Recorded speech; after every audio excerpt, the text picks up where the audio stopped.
Hola, buenos días. Es Nico.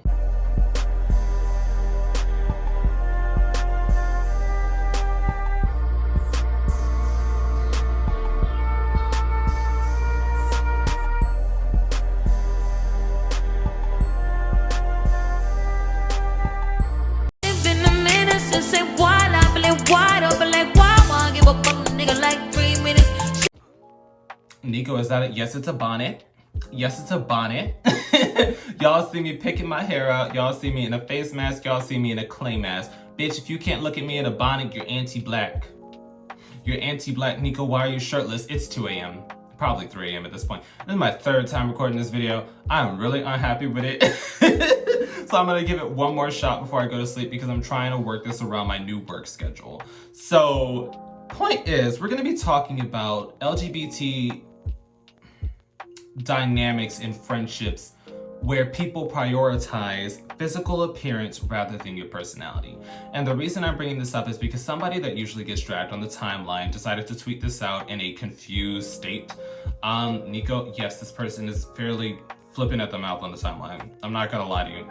But it was an interesting question because they were saying, do y'all really think gay people or LGBT people prioritize their physical appearances when it comes to friendships?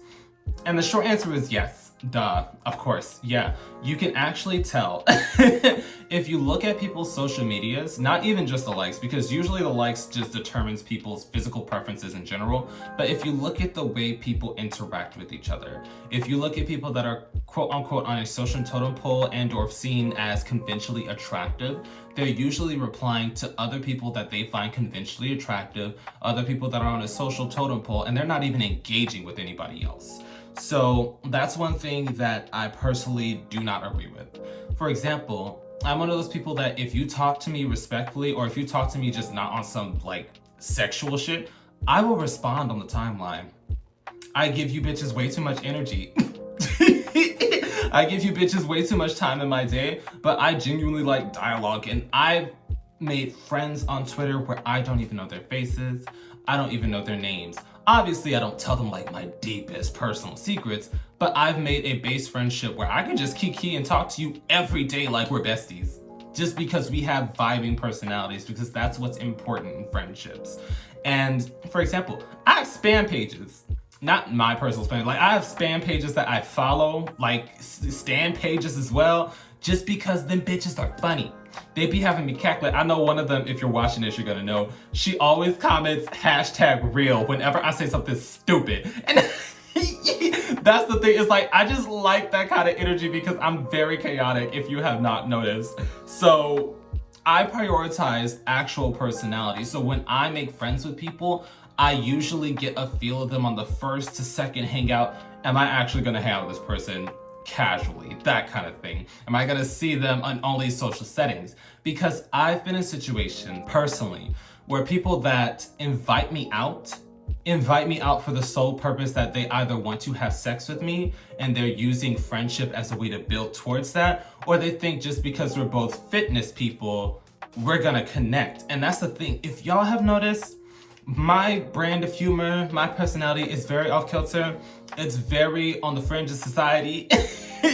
It's not like the normal hyper-masculine gym bro thing. So most people only see me as an appearance, and then when we actually hang out, it's nothing of the sort. And it kind of reminded me of that girl that, you know, became infamous on social media for saying she needs her friends to be baddies. She needs more baddie friends because she cannot relate to her mediocre friends that, you know, don't understand what she goes through as a baddie, because they be complaining about mediocre men that do the bare minimum and saying, oh, I don't know if I should be with them. Basically roasting her friends, saying that if they were bad like her, they wouldn't have to tolerate people like that. And obviously she was rightfully dragged because she disrespected her friends. But a YouTuber that I watch often, a popular black female YouTuber, I actually watch a lot of black female YouTubers just because they say a lot of shit that I actually like to listen to. But she basically said that is correct. Obviously she said it incorrectly. She said it very bluntly and disrespected her friends in the process. But trying to find a friendship where you can genuinely vibe and understand someone's life and the struggles and tribulations that they go through as an individual, is what friendship is about. You're trying to find common ground. You're trying to understand each other and surround yourself with people that understand what you're going through. But the difference is with her is that she's not fucking her friends. And that's what a lot of LGBT people don't understand. When people in our community pick people to be friends specifically for their physical appearance, odds are they're fucking. Odds are they're fucking. If a physical appearance is the qualifier for someone's friendship, they want to fuck you. And I've been in this situation a few times. That's why I specifically say this. I'm not speaking out my ass. You know, as somebody who has a large social media platform, I have a lot of visibility and I also have a lot of communication opportunities. And when I first started social media, I was not as vibrant and I was also not as expressive with my personality as I am now. So a lot of people just thought, oh, I was just some meathead that was down to smash. So when people would try to be my friend, they would tell me, oh, if you're not gonna have sex with me, then you're probably gonna be too uptight. Oh, if you're not gonna have sex with me, then, you know, what's the point of being a friend? I'm like, a friend in my mind is a platonic interaction where you have a support system, where you have somebody you can confide in, where you have somebody that you can hang out with, go do activities, just be surrounded by people. As human beings, we are normally social animals. So it's like not every interaction can be romantic and or sex. So when people try to incorporate sex into their friendships, it usually does not go well. And that's not me saying, oh, you cannot have sex with your friends, because I know a lot of people get touchy when you say that because it becomes sex negative that you're not fucking your friends for some reason. But whenever I see people do this, it never ends well. Obviously, some do end well, especially if they get into a relationship that's like more open and then they just all have sex together. But that's not shade, that actually happens quite often. If you didn't, like, you just pay attention. But I know a lot of people that have these sexual relationships with their friends, but when they get into a romantic relationship or their friend gets into a romantic relationship, it dissolves their friendship because their significant other is not okay with them having sex with their friends. Because I remember one of my exes, he was telling me, long story short, he invited me over to fix his Wi-Fi. He pretended that he missed me to invite me over to fix his Wi-Fi. I am a geek. I know how to work technology. Like, I'm a big tech person. So he invited me over to fix his Wi-Fi and he confided in me what was happening. I know. I was like 22. Listen, it was a different time. But he invited me over to fix his Wi-Fi and he essentially said, yeah, I just broke up with my long-term boyfriend because he didn't tell me that he had fucked all of his friends. And not even in the sense that, oh, they've all like physical sex, but also he and his friends would have sex with other people.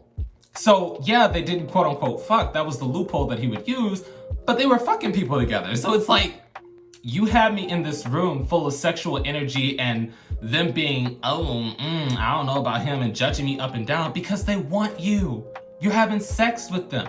And that's the thing. Some people are really cool, because I know I've had a few friends with benefits where we had sex, not my close friends. Like, when I say friends with benefits, I mean somebody I legitimately just have sex with, and when we're having sex, we hang out. Not somebody I actually talk to every day.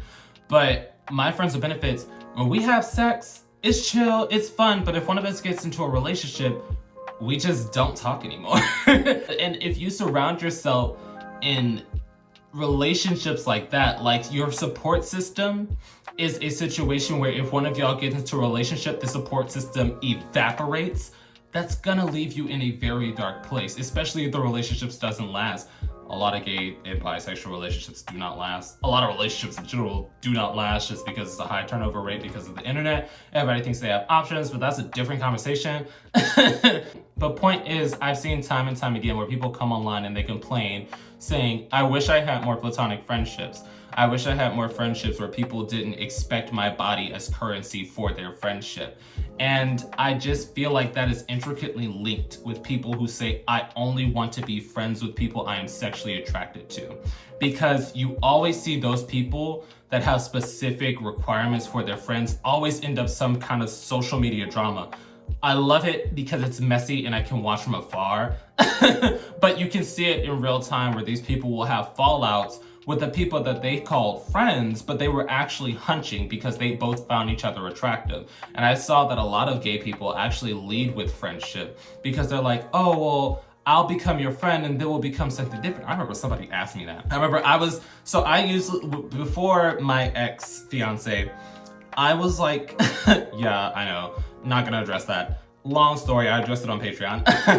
I remember I would have Tinder looking specifically for friends because I was kind of trying to be more social and get out in the area. And I knew specifically if I go on like Jack'd or Grindr looking for friends, people are gonna try to smash. So when I would get on Tinder, I feel like it's a little more classy because it's just a little more classy, even though everybody be hooking up on there too. I don't know, mind games. I would get on there and people would say, okay, you want a friendship? I'm like, yeah, and then what? I'm like, what do you mean? Well, you know, what do you want to go from there? I'm like, a deeper friendship, the fuck do you mean? I don't know. I just really feel, I know this is now a personal feeling rather than me giving you like exposition about facts and details, but I really feel like people focusing on the physical appearance of their friends rather than the actual personalities and how they mesh, it really aligns with people sleeping with their friends and then the fizzling out of friend groups so rapidly. Because I know a lot of people that don't fuck their friends and they've been friends for like 10 years. I know a lot of people that do fuck their friends and they've been friends for a good amount of time. But majority of the people that have friends that they are sexually attracted to and or begin to sleep with, they never end up well, especially when others try to step out of that and get actual relationships. But that's just my own personal opinion. Do you believe that people in the LGBT community, especially gay and bisexual men, prioritize physical appearance in their friends? Because I've seen it on the timeline time and time again, and we do have these kind of discussions on Patreon, and it's so interesting to see other people's, walks of life and how they've had to navigate through the world, because we've all, as the LGBT community, have a base understanding of what it means to be on the fringes of society. We all know how it feels to be an outcast based on either our sexuality or gender. So we all have a base understanding, and that could be a great room for friendship to grow, especially because that's just the first stepping stone. I understand it's trauma bonding, but it's the first stepping stone. But people are so prioritized with physical appearance that they miss out on some genuine, amazing platonic connections. Like I say, I talk to people on Twitter every day. I know their personalities, we be kikiing, we be sharing jokes. I don't even know what they look like. And that's the thing, they try to tell me, oh Nico, do you want to see what I look like? And I tell them, if you want me to, because I personally do not prioritize that. If you talk to me respectfully, if we have shit in common, I will follow you, I'll kiki with you, we'll talk, and we'll have a good old time. But that's just my own personal opinion. Definitely drop your own. Like I said, do you believe that it is a thing where people prioritize physical appearance? And do you believe that people that prioritize the physical appearance of their friendships are doing it for a more sexual spin on that dynamic? Because sleeping with your friends is becoming a lot more prevalent in the LGBT community. At least from what I've seen. Like, obviously when I first started coming out, it was a thing, but now it's like regular thing. Like, everybody's expecting to just fuck each other. But yeah, definitely drop your own opinions down below. And do you think that that's a reason why a lot of these social media friendships seem to fade out so quickly? Because y'all be kikiing and laughing together in one moment, and then y'all reading each other the filth and a fight video leaks a week later. But yeah, definitely drop your opinions down below. And once again, a quick thank you to all my patrons on Patreon, and a quick shout out to my third eye tier patrons. Your support means everything to me and helps me do this a lot more smoothly. I will also be listing this week's live stream topic in case anybody wants to join in on the fun. I will see you guys there.